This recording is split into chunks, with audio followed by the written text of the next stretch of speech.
All right, today we are diving into one of the most brilliant and, frankly, brutal battles in all of military history, the Battle of Cannae.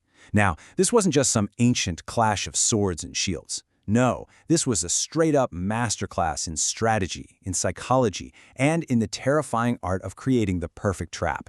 So let's get into it and figure out just how Hannibal pulled this off. So here's the big question, right? It's the whole puzzle of Cannae. How on earth does a smaller army just annihilate a force that's almost twice its size?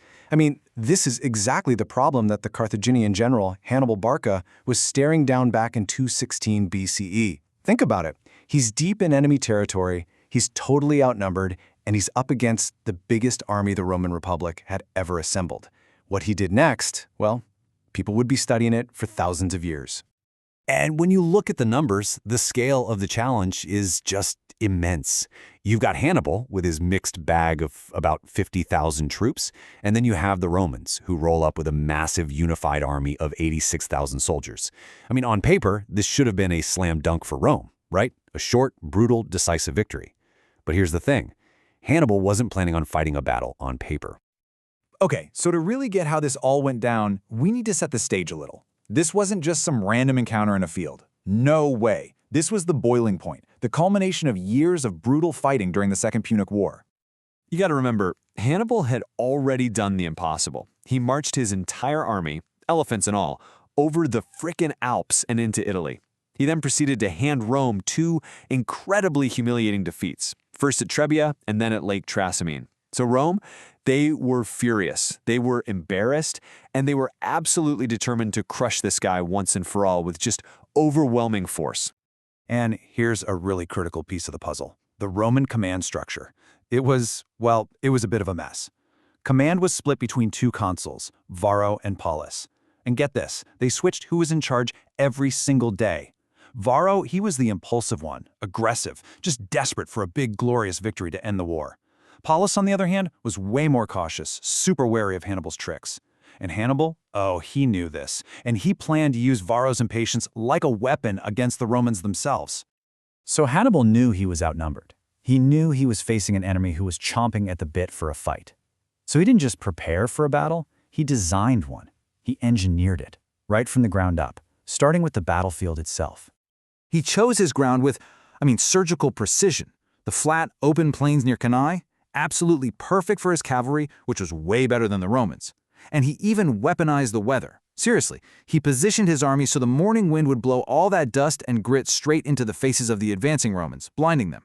Every single detail was part of his trap.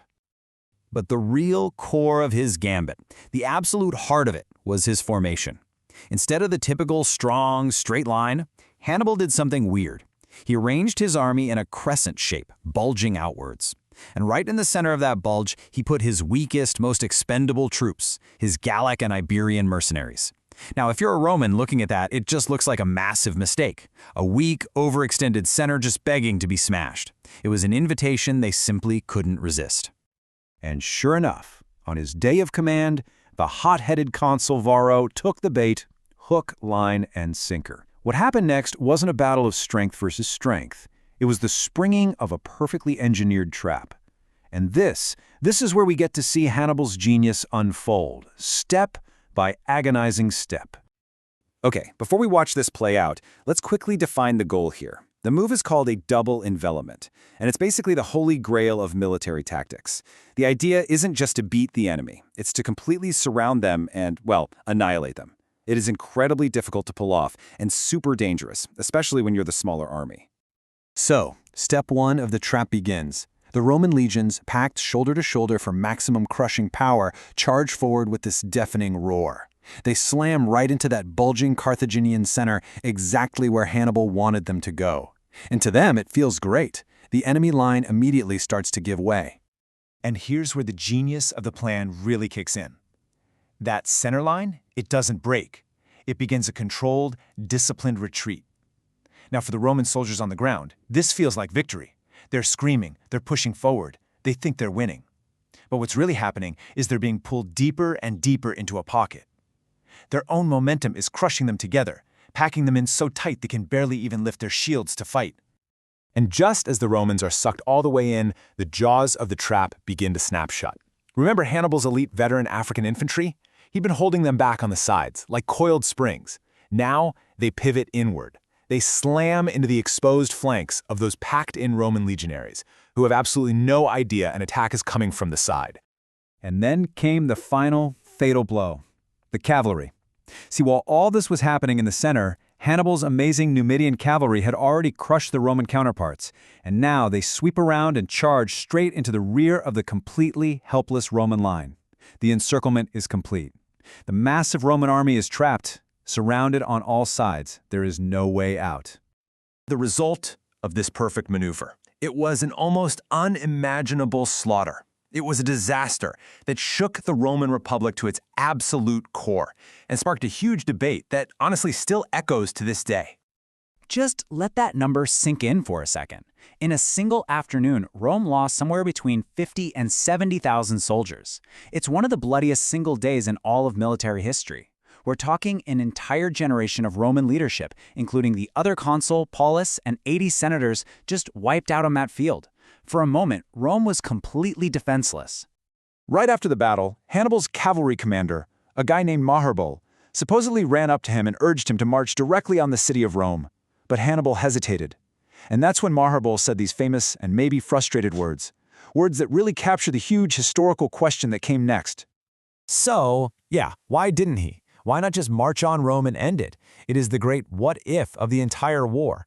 Most historians argue that, look, while Hannibal was a genius on the battlefield, his army just didn't have the stuff you need for a long siege. You know, the big siege engines, the reliable supply lines, all the equipment you need to take down a massive fortified city like Rome.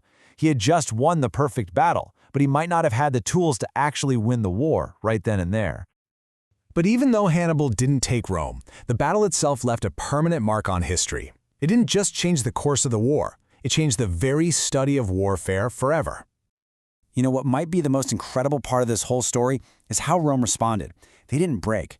After this catastrophic, soul-crushing loss, they refused to surrender. Instead, they adapted. They completely changed their game plan and adopted what became known as the Fabian strategy.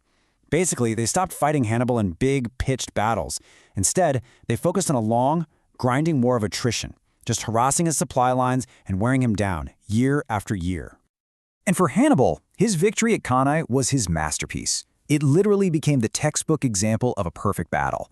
Military commanders for centuries, from Scipio Africanus, the Roman general who eventually defeated him, all the way to Napoleon, all the way to modern generals at military academies today, they've all studied Cannae. They're all trying to understand how brilliant strategy, psychology, and just raw creativity can overcome what look like impossible odds. And that really brings us to our final thought here. The lesson of Cannae, it goes way beyond any battlefield, right? It's one of those timeless stories about how a clever strategy can beat brute force, how brains can beat brawn. So we'll leave you with this question to think about. Where else, in history, maybe in business, or even in sports, do we see a weaker opponent use a brilliant game plan to pull off a stunning, seemingly impossible victory?